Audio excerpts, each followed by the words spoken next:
Good afternoon, everyone.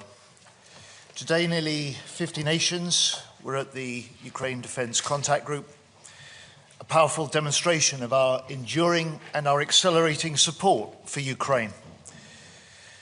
Our UDC mission is simple: to ensure Ukraine's forces have what they need to fight the war now, and to secure the peace for the future. And the fighting on the front line continues. Ukraine continues to fight with huge determination and courage. Ukraine continues to inflict deep damage on the Russian military. And now Russia is routinely firing more than 300 drones a day into Ukraine. This is a significant shift. It could be sustained at this rate throughout 2025. Cities hit, homes destroyed, civilians killed. And Ukraine, the United States, all of us here are calling for a ceasefire. We are for peace. Putin continues the war. So the work of this contact group becomes even more important. We must step up. We must never step back. And so for our part in the UK, we delivered to Ukraine 10,000 drones last year. We'll increase that tenfold this year. Last year, we trained Ukrainian forces in the UK. This year, we will do so again at home and abroad, increasing our funding for that training by 20% to nearly £250 million. And our resolve is matched by allies from Europe and beyond, who've made major pledges today worth billions of euros to support Ukraine in its fight. President Zelensky and Minister Umerov leave this meeting knowing that we stand with them, knowing that we will stand with them for as long as it takes. Peace through strength is what President Trump calls for. The strength comes from the support through this UDCG. And so we send a message today also to Moscow. Ukraine is strong. It has many friends. Its friends stand with them. Thank you. John Rustem, ladies and gentlemen, this has been the second successful meeting chaired by us both, John. Thank you for the very good and friendly cooperation. Together with the other supporters of Ukraine, we set a lot of things in motion today. Germany and UK invite all partners to join forces to further develop UDCG. We are convinced that we can double our effort and deliver more effectively against the Ukraine demand signals. Therefore, we will work on proposals focusing especially on collaborative projects. This will allow us to jointly manage projects that would be too big for us individually. These proposals will also foster cooperation between Ukraine industry and the industries of partner nations. We also have to better integrate the different support formats, UDCG and SATU and capability coalitions. Our teams will meet next week, starting with this work, as I said, next week. Rustem, you have shown that you are capable of defending yourselves, and you are doing it prudently and effectively. You have become leaders in the area of drone development. You are successfully countering the majority of Russia's massive drone strikes. And just last weekend, you proved that you can use drones to neutralize weapons that might be directed against you. Congratulations to that really impressive operation. Last week in Berlin, we agreed, Rustem, that Germany will provide funding for long-range weapons that will be manufactured in Ukraine. With this, we are implementing the goal we have set ourselves, namely to strengthen your capabilities, both military and industrial. Produced by your defense industry, these systems will quickly be in the hands of your armed forces. In the case of the long-range weapons I just mentioned, even before the end of the year. Moreover, we will enhance the options available for repairing systems in Ukraine. And we will strengthen your air defense by delivering additional weapon systems and ammunition. With our immediate action on air defense initiative, we are once again approaching the other supporting nations. We want to raise money for additional air defense systems and their urgently needed ammunition. Last year, we were able to come up with roughly 1 billion euros this way. Under the title Enduring Action on Air Defense, this is to become a permanent instrument now. We were also able to find additional countries which will support the build-up of capabilities in electromagnetic warfare: Belgium, Estonia, Italy, Sweden, and Turkey. And this includes capabilities for ensuring friendly communication, reconnaissance and jamming of hostile communication, counter-drone measures. Rustem, this goes out to you in particular. Ukraine can count on all of us. Thank you very much. Dear colleagues, today we held the 28th Ukrainian Defense Contact Group meeting. UDCG remains the most important platform for coordinating our international military aid to Ukraine. Our meeting sends an important message to the free world supports Ukraine in its fight for a just and lasting peace. Today's meeting of UDCG marked a new stage in our joint efforts.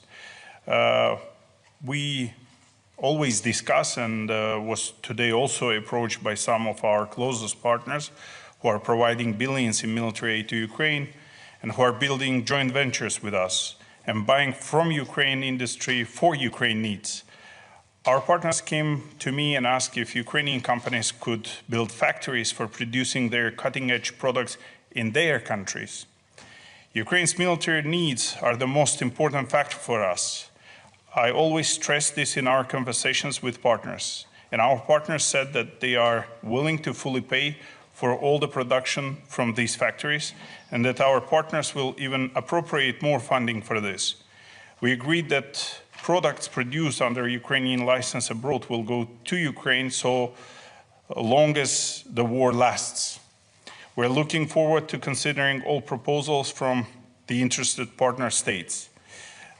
We didn't have the name confirmed yet, but we call it for now Ramstein Investment to Industries Initiative, which is a strategic shift. Under this initiative, Ukrainian companies could invest in our UDCG partner countries, and companies from UDCG countries can build their mega factories in Ukraine. We'll build drones, missiles, ammunition, and other weapons together.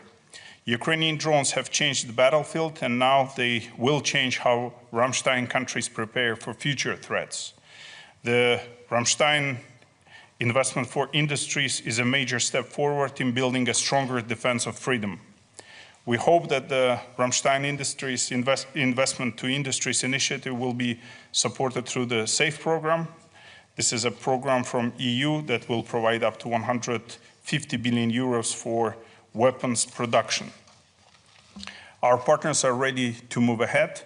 This is a win-win for everyone. Ukrainian companies can invest in Europe, and European companies or Euro-Atlantic companies can build their factories in Ukraine. Ukrainian companies, of course, will gain access to financing, advanced technologies, and new production sites, and strategic partnerships with leading global players. Our allies will have the opportunity to build their industrial strengths, but with all weapons supplied to Ukraine. Together, we are not only defending freedom, we are shaping the future of Ramstein defense. I'm grateful to all the countries who have recently announced new military aid packages to support our fight for freedom and peace. I'm grateful to my very good friend, Secretary Healy, and Minister Pistorius for organizing this Ramstein meeting. Peace in Ukraine must be just, lasting, and protected by international unity. Together, we are working to achieve this through the Ramstein Investment to Industries initiative and other ways. Thank you, our partners, for stepping up your support. Our unity brings a just peace closer. Thank you very, very much. Thank you very much, Secretary of State Healy, Minister Pistorius, Minister Umerov. We'll now take questions. The first question is to Roxolana Lisowska from the Ukrainian Public Broadcaster. Thank you. My question for both of us and Secretary Hilly and Minister Pistorius. So on May 10, the leaders of the Coalition of Willing agreed the framework of sanctions against Russia in case if Russia slows down the peace talks. So in the past few weeks, Russia hasn't shown any really interest in negotiations. Should we expect those sanctions to be applied? And if yes, when? And also, I have to ask, were Britain and Germany aware of Operation Spider's Web, and how can you assess it? Well, to begin with the second question, there is no answer as far as Germany is concerned. I really admired what they were doing over there, but it's not my role to give a comment on that. So I'm sorry for that. The first question, we were talking about that issue several times, and I think it is a matter just of a couple of days whether there will be another stronger sanctions or not. This is not up to me. It's a decision of the entire government in Germany. But of course, we are in close contact with the European Union and with our partners and with UK to discuss it. But I don't have, at least not for the moment, a concrete answer for you. I'm sorry for that too. So hats off to Ukraine for Spider's Web. It reminds us that Ukraine can inflict deep damage on the Russian military. It reminds us that Ukraine is very much in this fight and determined to prevail. And we, as the nations standing with Ukraine, are determined to support in whatever ways that we can. And on the coalition of the willing and the announcement of sanctions, it's quite clear that this war must end in the end at the negotiating table and not on the battlefield. It's why President Trump's ceasefire initiative is so important. Putin has talked about peace, but shown he's unwilling to negotiate. And so more pressure must be brought on Moscow to come to the negotiating table, to negotiate seriously, because Ukraine has demonstrated it stands willing for peace. US is trying to lead those negotiations, and we as nations supporting Ukraine will do everything we can to help that process. The second question is for Johnny Beale at the BBC. Thank you very much. I know Pete Hegseth did not turn up for this meeting, but he is expected to arrive tonight. We are told by his ambassador to NATO that he will come with a very clear-cut message, and that is that, in his words, every ally must commit to investing at least 5% of GDP on defence and security, starting now. I'd like to ask Secretary Healy, I mean, you haven't even been able to give a clear-cut commitment on 3%, so are you worried you're going to disappoint your US allies on this? If I could ask Minister Pistorius, when will Germany commit to 5%, and by when? What sort of timetable are you looking at if you even can meet that? Mr. Umarov, if I could ask you, sir, I think we've been told that Ukraine will be represented at the NATO summit in The Hague later this month. Can you tell us whether President Zelensky will be attending? We're not clear on that. Thank you. So summit discussions are for the summit. But those summit discussions will not just be about funding profiles, they will be about the crucial capabilities that each one of the 32 nations will contribute in the years ahead to strengthening NATO's collective deterrence and its collective defence. It is a matter not just of how much nations spend, but how they spend it. And in the UK, we've recently released our Strategic Defence Review that sets out a 10-year vision for how we'll transform Britain's forces, reinforce our NATO-first contribution to this alliance, and we recognise the urgency. We're a government that's increased funding for defence by £5 billion this year, made the plans to increase to 2.5%, a level that the UK has not spent for 15 years, and we'll do that in 2 years' time. We will do that by switching money directly from overseas development aid. It's a tough decision to do. And as the Prime Minister said, we're committed to spending what we need to deliver that strategic defence review. But the 5% does matter to the Americans. Can you make it? I mean, do you think you're worried you'll disappoint them? No, we will enter the discussions at the summit.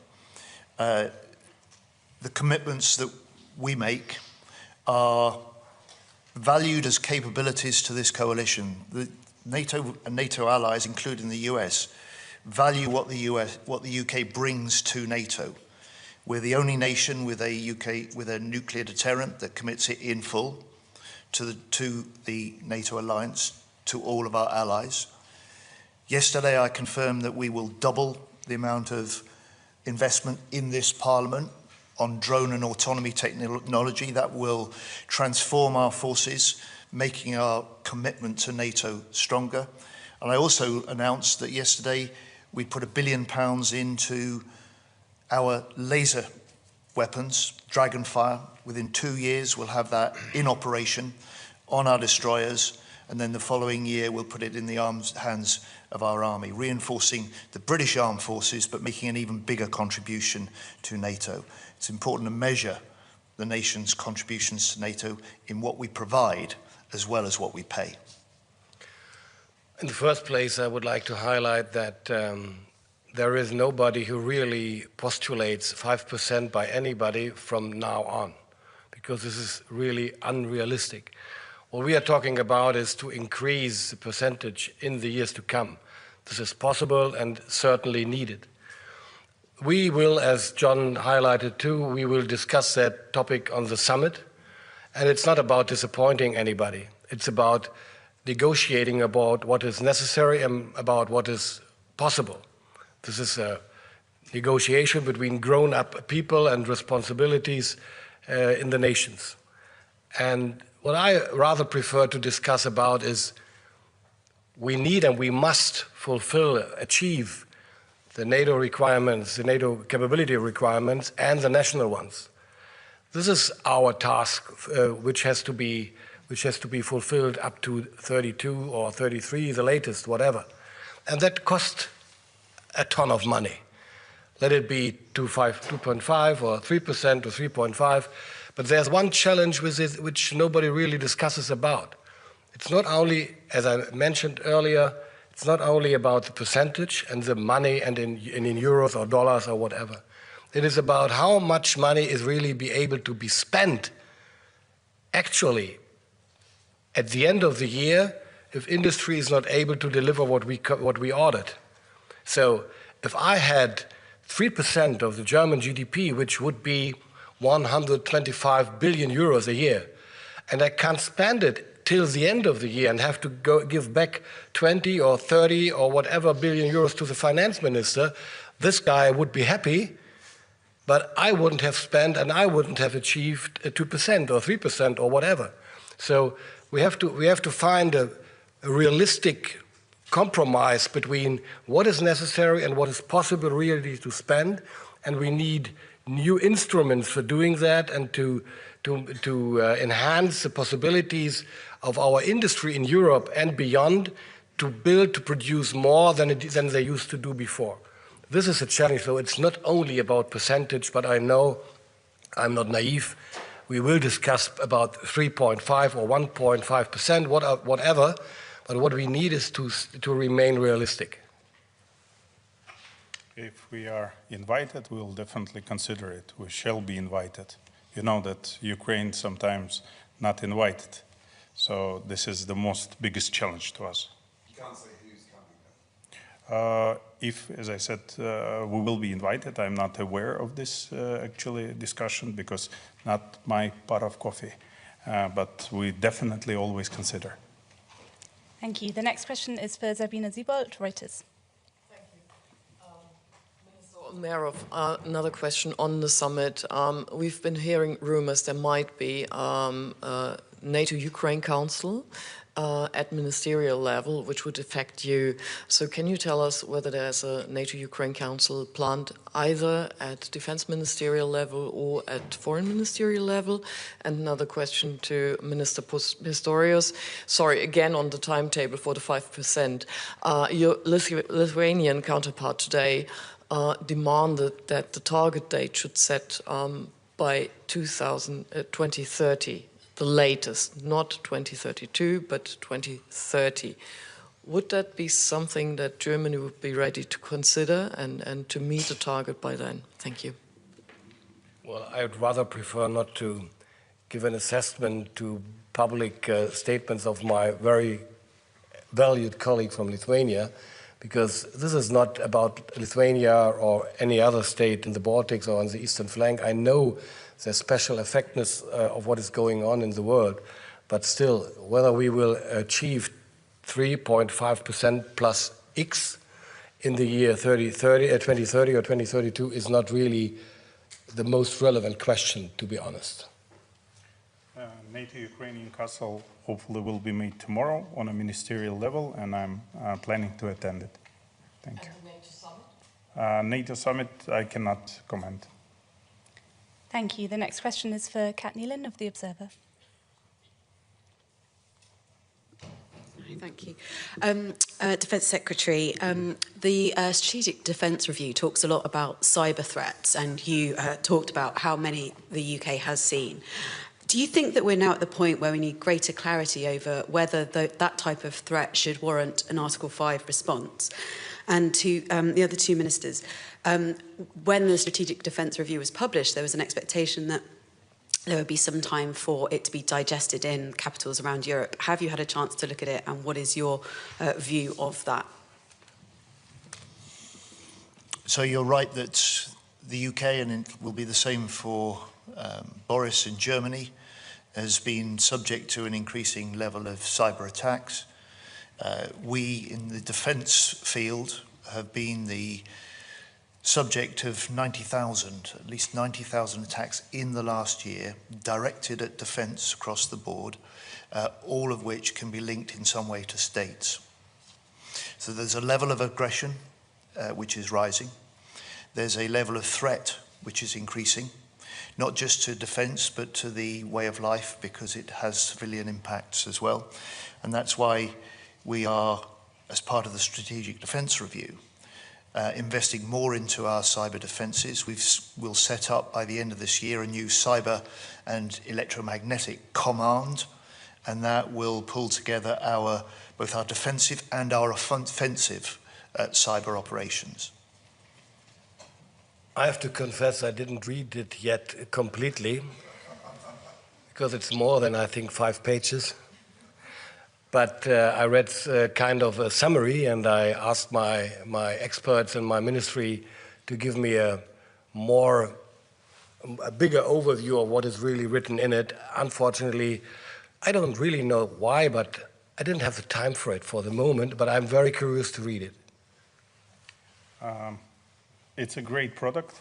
Actually, thankful to Secretary Healy for sharing, and I started reading it. It takes a lot of time to come to UDCG meetings, so it's a good way to read. I didn't finish it yet, but it's a great, great product, and thank you for sharing. I think your journeys are longer than ours to get here. Definitely. But the answer to your question about Article 5, I think you'll find that NATO has already recognised that cyber and hybrid attacks could form the basis of an Article 5 appeal. But they haven't specified how or where that threshold might be crossed. No, but your question was whether it is conceivable that a level and severity of cyber-related attacks could form the basis for an Article 5 appeal, and I think you'll find that NATO has already confirmed that could be the case.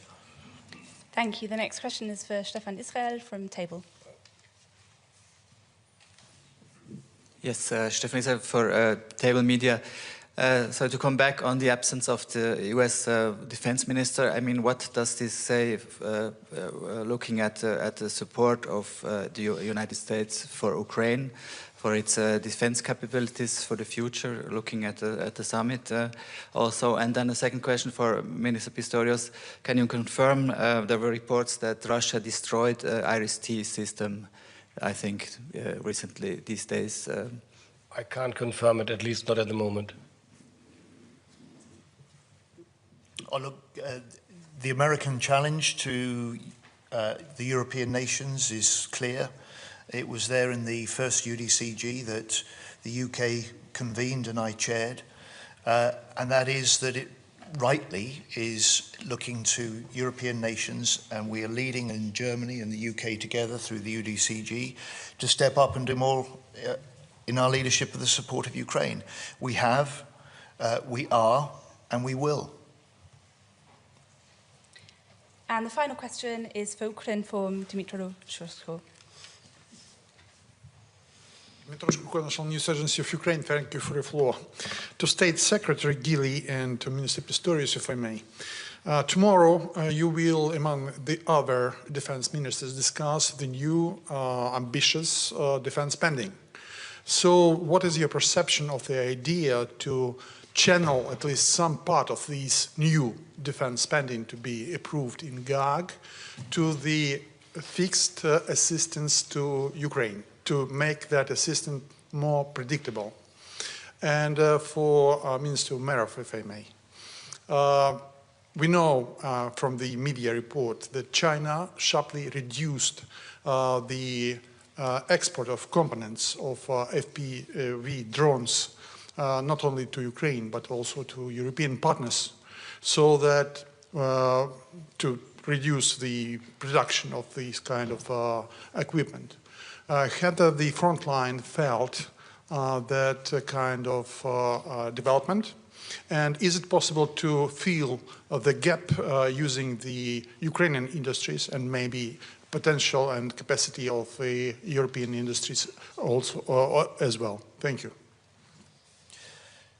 I'm sorry, it's my fault, but I didn't understand properly your first question. My first question was that do you accept the idea that the certain part of the new defense spending in each and every country could be channeled to the assistance Ukraine? For instance, 0.25, 0.1, and so on percentage. Thank you. Up till now, that was not a topic of the discussion. I don't know whether that is foreseeable for the summit or for tomorrow. But of course, we are doing everything we are able to do, what we proved today another time, to support Ukraine with whatever we can achieve and how long as it takes. So the focus of the discussions I have with Minister Umerov, and I'm sure it's the same with Boris, the focus for our discussions at the UDCG here are what does Ukraine most need? What is our plan together for 2025? And how quickly can we, as the nation standing with Ukraine, supply what is needed? And what we provide and how quickly we deliver it is more important than a sort of general discussion about levels of spending. But on levels of spending, in the UK, part of stepping up and speeding up our support for Ukraine means that in this year, we will be spending on military aid to Ukraine £4.5 billion. That's a higher level of support than ever before. And we will continue our support next year and the year beyond and the year beyond that for as long as it takes. Sorry, may I ask a follow-up question? There's been a lot of confusion today on this point.